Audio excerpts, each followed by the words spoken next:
Now let's talk about transverse velocity and acceleration and the wave equation.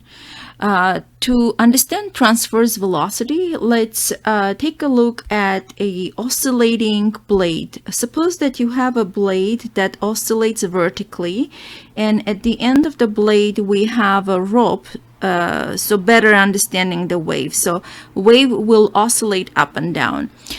And this blade is oscillating in simple harmonic motion. I assume you know about this already from your previous physics classes. So simple, if the blade is oscillating up and down, vibrating up and down with a simple harmonic motion, then every element of the string will, like this point P right here, will also oscillate with a simple harmonic motion. This, if you take a quick look at this picture, you can see the point P is in the A part of the picture is here on an B part. It just goes up when the blade goes down, and then blade is on the at the center, and then blade is going to the negative amplitude. Then your point P comes to the center right here, and then blade goes back up. So the point P is oscillating. So the point P is also going up and down. So as the blade goes down, point P goes up, and point P goes down as the blade goes up. Okay, so then if that's the case, every element can be described as a function of yxt at any point x at any moment t. Yxt equals a cosine kx minus omega t. Kx minus omega t is the phase of the function. If I am assuming you read that in your book. Now, if I want to find out how fast is point P is going up and down, that is called transverse velocity, where for point P, let me just write it for you. For point P, x coordinate remains the same. X is the same, y is changing. Okay, so then to find the the velocity by y at any point x at any moment of time would be the first derivative of the y. So that would be dy xt per time. Okay, so derivative on time when you keep the x constant. So mathematically, this form is known as a partial derivative, and we write a little bit distorted d, like our curly d, whatever you want to call it. So dy dxt dt. Okay. Now, if I take the derivative of the y, if you're not familiar with the partial derivative, you just keep x as a constant and treat it as a constant as if you would have a constant number or constant anything when you're taking a derivative. Then this would be equal, so d dt, so a cosine kx minus omega t, and that will give me omega a sine kx minus omega t. Okay, so I'm going to call this one equation 1 so we can refer later.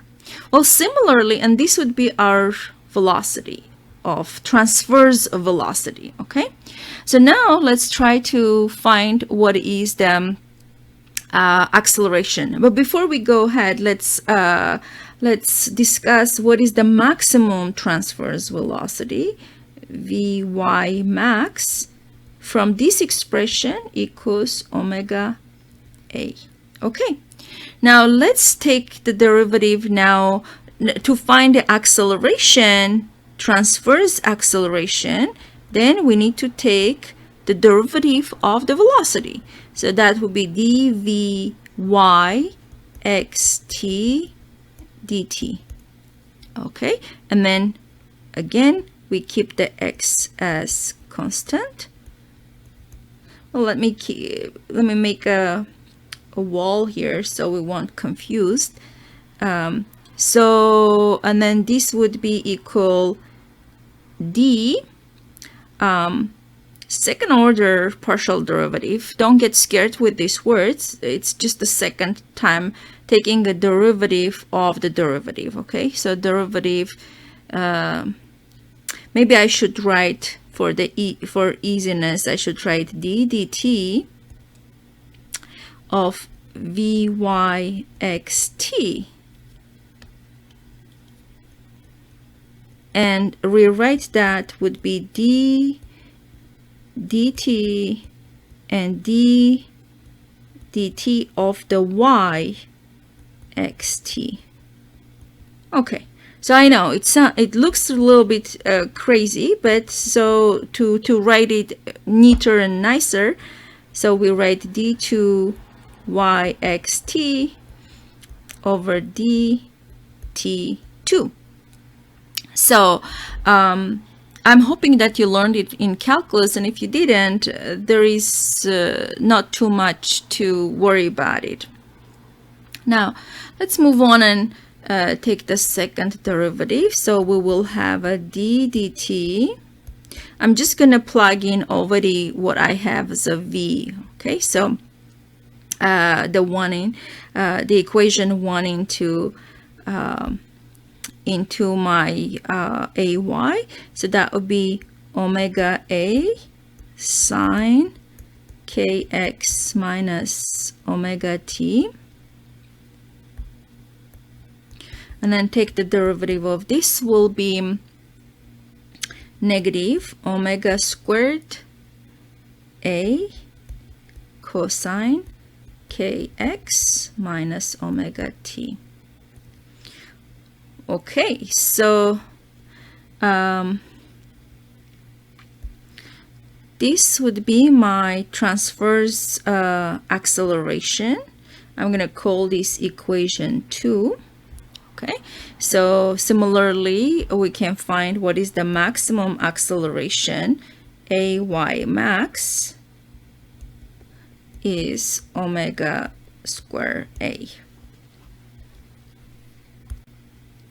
We can also take the derivatives by x.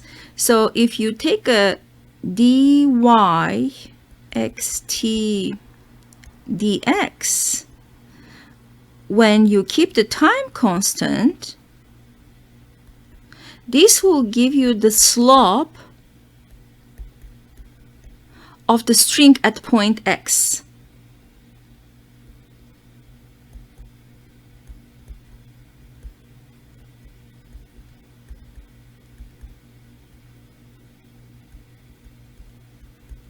Okay, so can you guess what would be the second derivative of the y xt? I am assuming by x, I'm assuming you should know this also from calculus class. So when second derivative of y by x when time is constant, that will be given, you're right, the curvature of the string.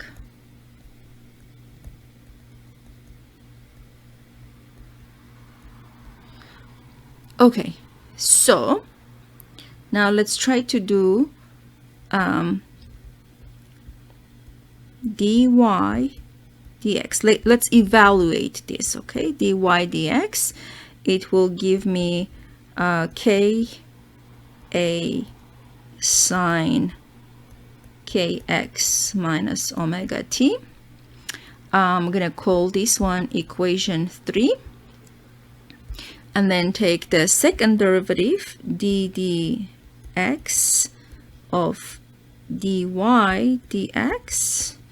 That is the same as d2yxt dx2, which is negative k squared a cosine kx minus omega t. Well, if we take a quick look, here a cosine kx omega t is actually our yxt. Okay, so then I can rewrite my equation, my expression as a negative k squared yxt. And let's call this one equation 4.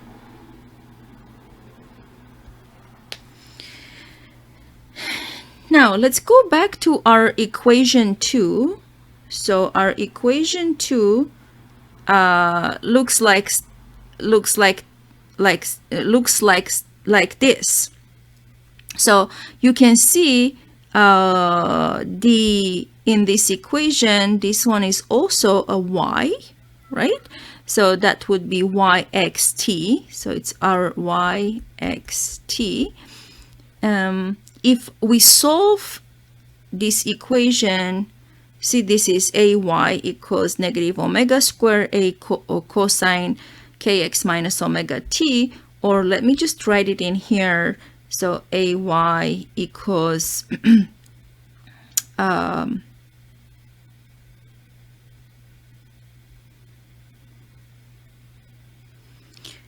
ay, which is our d2y dt2 equals negative omega squared yxt. From here I can find yxt equals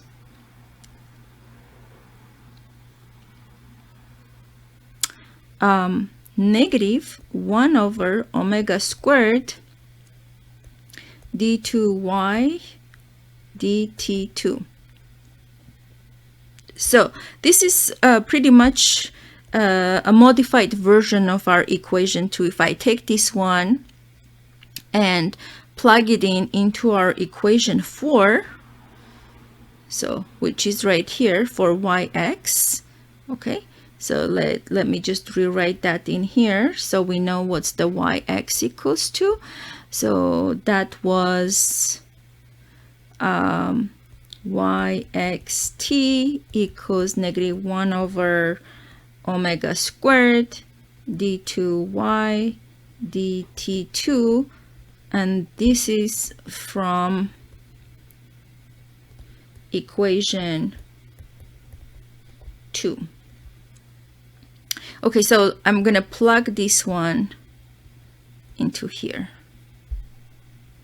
Okay, well, let's see what happens in here.